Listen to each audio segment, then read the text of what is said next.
Hello everyone, and welcome to my presentation here about a true comparison of the greenhouse gas reduction potential of transport energy sources and the concept of total emissions of ownership. My name is Rick Arends and I'm the Program Director at Smart Freight Center.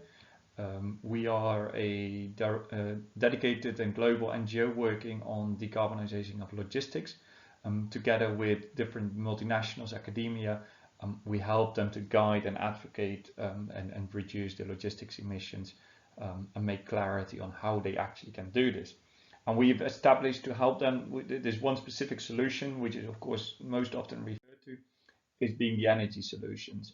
And which we have a dedicated program, which we call our Low Emissions and Fuels program, where we are investigating what are the different solutions, and then secondly, we look into how do you actually report and calculate those emissions accurately, and are you able then further on to decide and implement those solutions. This is one of the 5 solution areas which we always consider when you're looking at to decarbonize your logistics in general, and so switching energy sources is one of the most effective one, but not necessarily always the most easy one because of technology developments here. So we always remind that there are 4 other solutions as well. So managing your growth, or you combine multimodal solutions, or maximize or use the energies, your fleets and assets more efficiently. So those are other solutions that actually can reduce your logistics emissions as well. But we're going to focus here today specifically about the low emission energy sources as part of our energy program. And what's the real challenge is actually, if you see the actors that are in this field, they're all looking to, okay, there are all these different solutions that are existing, from electric to hydrogen to the biofuels, and which way to go, and what's actually sustainable and what's less sustainable. And through a short research which we did, we actually investigated what's the actual reduction potential. And then I just showed you here as a quick reminder here that the calculation of logistics emissions and in general is of course down to the amount of fuel you burn, the carbon content of the fuel or the energy that you're burning, and the energy density of that particular fuel, which gets you to the carbon dioxide equivalent here in this particular situation. Now, I'm just showing you here as well that we always need to look at a well-to-wheel perspective, and especially for the new type of fuels or the newer fuels that are emerging, like the biofuel ones, it's important to essentially consider the fuel production and distribution, as well as the fuel combustion in that sense, to understand the full life cycle emissions from a well-to-wheel perspective, because they can be varying quite significantly and is an important aspect to take into account. And I'm just going to show you a few of those variations, because we did a study financed by the Dutch Enterprise Agency, RVO, to look into the variations in carbon content of the different energy carriers. So if you remember the previous slide, I'm just focusing here today specifically on the carbon content, and in the next few slides I'll show you that, but you need to take into account that the energy consumption might be higher or lower depending on the type of engine that you're using here as well. And we did a review of 4 different sources. So we looked into the JEC version 5, we looked at the RED II, which is the Energy Directive of the European Union. We looked at 2 different country-specific energy sources of life cycle analysis, which is the NL emissiefactoren, which is a public resource to help companies in the Netherlands, as well as the UK base as a database for understanding what are those emission factors and how does that look like. So let's go into the details here. So how does that look like? There is a lot of variation if you bring those 4 different sources together and you see where they are positioning themselves in terms of what potential emission factors you can choose. And what you can see from this particular graphic, and which I wanted to show you here, is that there's quite a bit of consistency and understanding of what roughly the emission factors are and the carbon content of those fossil fuels. So for diesel, LNG, CNG, it's quite well established. However, if you look at the biofuels, and then for instance the biodiesel in particular, I'm just showing you there's a huge variation, and so there is not a single biodiesel. It actually depends quite a bit on the different feedstock that you use, which you see in the red circles here. So whether you use a crop-based fuel or a waste-based fuel, it's actually quite a bit of difference here. And that difference can be explained through the following.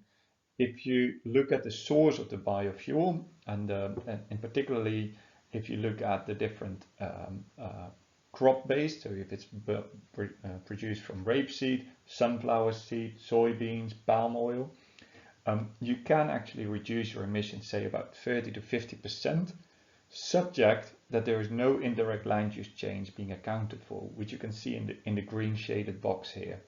So if you compare to a diesel comparator and you would switch to biofuels from palm oil, which has an indirect land use change, so a green forestry being actually converted to produce palm oil, then there is more carbon released into the air as a result, which you need to account for, which we call indirect land use change.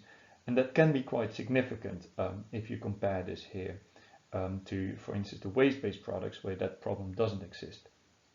So the importance here, and this is what you can see here in particular, is that you need to look into detail where does that particular biofuel, and in the graphic here you see from HVO, but B100 or similar is not very fundamentally different.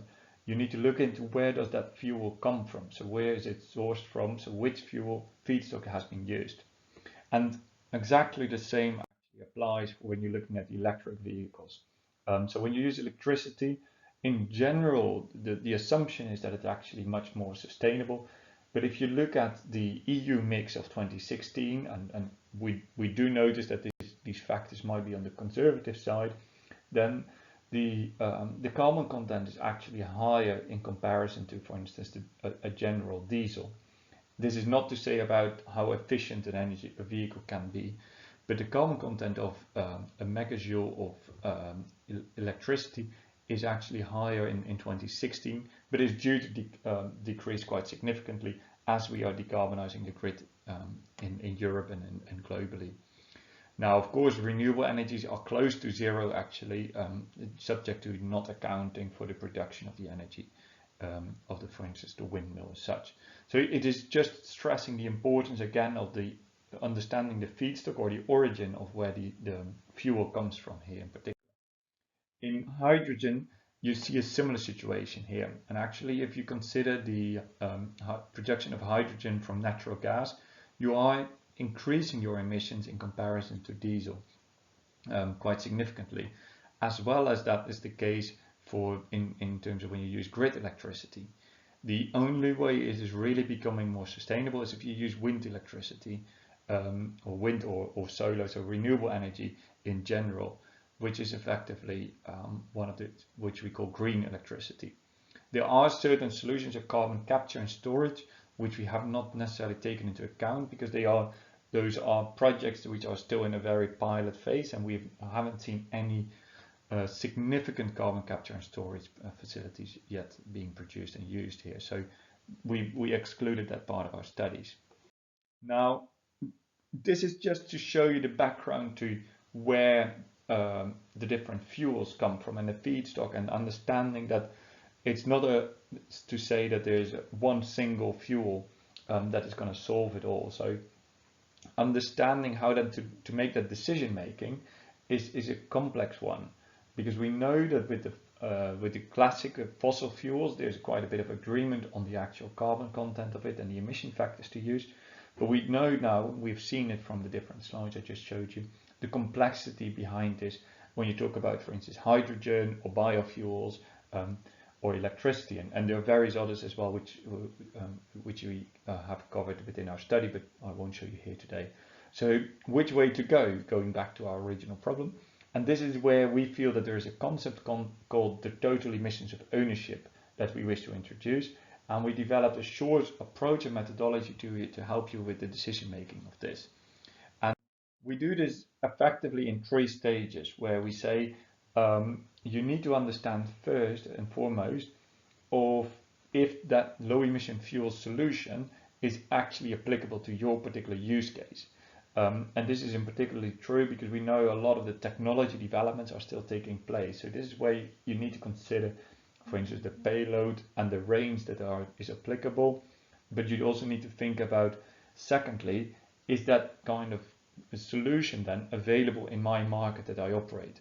So you can say, for instance, I switch to biofuels, and then which particular biofuel are you going to look towards.